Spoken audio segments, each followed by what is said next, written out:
In the dream, I'm sitting at the table. Everything seems normal. They all come in, one by one. This woman is wearing a turtleneck and blazer, but with purple track pants and Birkenstock sandals. She looks at me, then writes something down in a tiny notebook. A man comes in. He's wearing a Che Guevara t-shirt, but he's like 70, maybe 75. Which both kind of makes sense, and also makes no sense at all. Another man comes in, and he's got a shirt and tie on. He almost looks like a functional adult, but then, as he comes closer, I see it. He has rockabilly sideburns. But it's still 2023 in the dream. There's this odor that's been building. The smell is like someone hasn't showered for the entire month of July, or maybe one of them left a tray of sardines on the radiator for a week. And then, I realize it. I'm in a faculty meeting.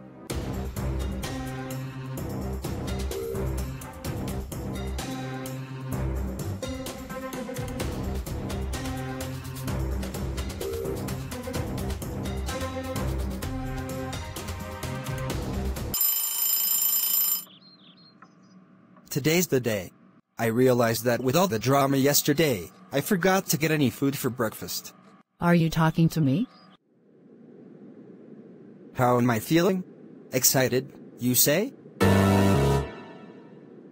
Try again. Hopeful about the prospect of a new career in the halls of the academy. Shaping young minds for the future. Wrong again. I'm a guy who doesn't make enough money to pay the rent at his first job, going off to get a second job that pays even less, because I am trying to please my landlord, or because I am afraid of a guy who has, apparently been watching me for years. How would you feel? Meanwhile, at the apartment on Gano Street.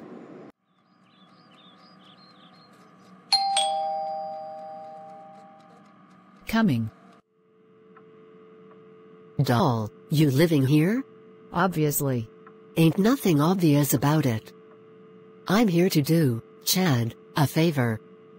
And I'm gonna tell you straight. This here looks like a crime in progress. You get me? Now that you say that. It does look a bit like Chad has let the housekeeping go. Holy bodily waste, do you think we've been robbed? I have mail with my name on it. I can prove. Never mind. You're the one. No doubt. He told me all about you. I'm to drive you to find a dealer. Yes, exactly. What's your thing? My thing? You know. Your poison. I'm not judging. I don't judge. But I do have to tell you. Back when I was your age, my cousin Terry, he had a thing. Couldn't get enough. Sneaking around. Robbing Peter to pay Paul. All that. In the end, he got so stressed out he started talking to himself. And nothing good happens when you do that. So, it's alright. What's your thing? First, I don't rob anyone to pay anyone. Second, I normally insist on respect for my privacy. But since you've asked, luxury foods from Germany, specifically the Rhine region and further north along the North and Baltic Seas. What was Terry's thing? Not that. Doll, I think we best just go. Across town, at the Professor?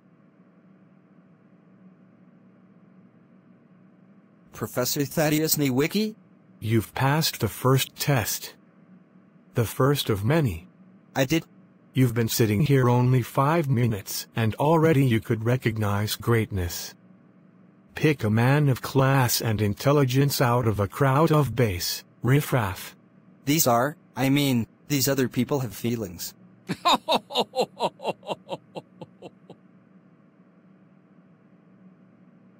And with a sense of humor, too. Amazing. Amazing. I think you're my favorite, so far. Are you ready to meet the committee? I guess so. These people have feelings.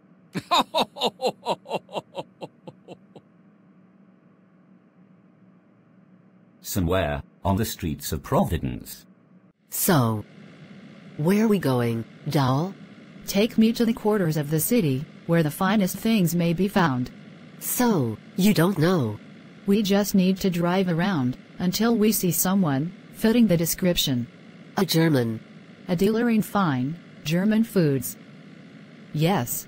Why you got a thing for German delights, doll? Why do you call me, doll? I call everyone, doll. Doll.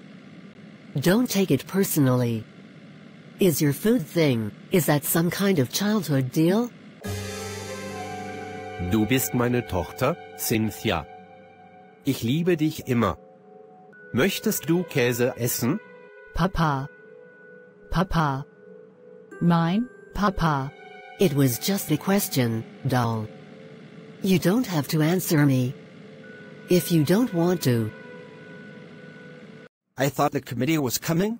Yes, Chad. I will introduce them. One by one. First, we have Dr. Moira Collins. You are probably familiar with her seminal work, Epistemology of Flatulence. Hello, Chad. Flatulence? Farts, Chad. Farts is a source of knowledge. I strongly suggest you study this work, if you intend to have a future here at the college. Next is Dr. Jill Smith. I know you will be familiar with her treatise, Holy Toes, Sacred Hairdos, Performativity and Sex Work in Early Medieval Japan and Contemporary Boston, Spring 1961 to Winter 1961. Greetings, candidate. It's Chad. You can call me Chad. I don't use first names. First names humanize a person. They make it impossible to reduce that person to the theoretical category that I have placed them in. I refuse to be taken in by such tricks.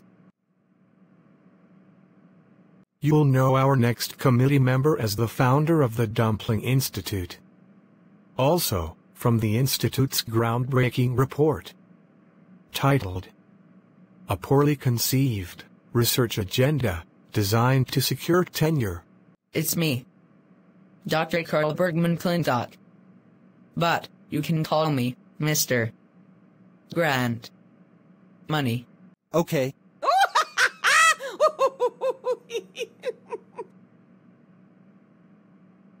He's joking, Chad. I know you understand humor. Completely joking. You'll call me Dr. Carl Bergman Clintock. And if you don't, I'll destroy you, Chad. And then I'll destroy your family. And then, I'll destroy anyone who has ever taken a meal by your side. Do you understand? I do. I do. Wonderful. He understands. See. He understands. I told you, this one has promise. He understands. So, that leaves me. I am Dr. Thaddeus Nowicki, the author of Above Them All, a memoir of a deity among ants. Any questions? Have you been trying to fill this position for long?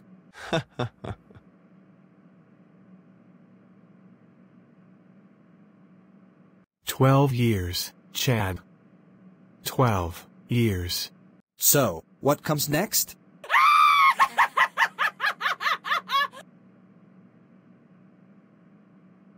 Yes, he is good, Thad. He may be the one. The interview, Chad. The interview. 4 parts, conducted over 4 days. Each part presided over by a member of this committee. There will be a test of fortitude, a test of language skills, a test of content knowledge, and a test, we like to call culture fit. When do we start?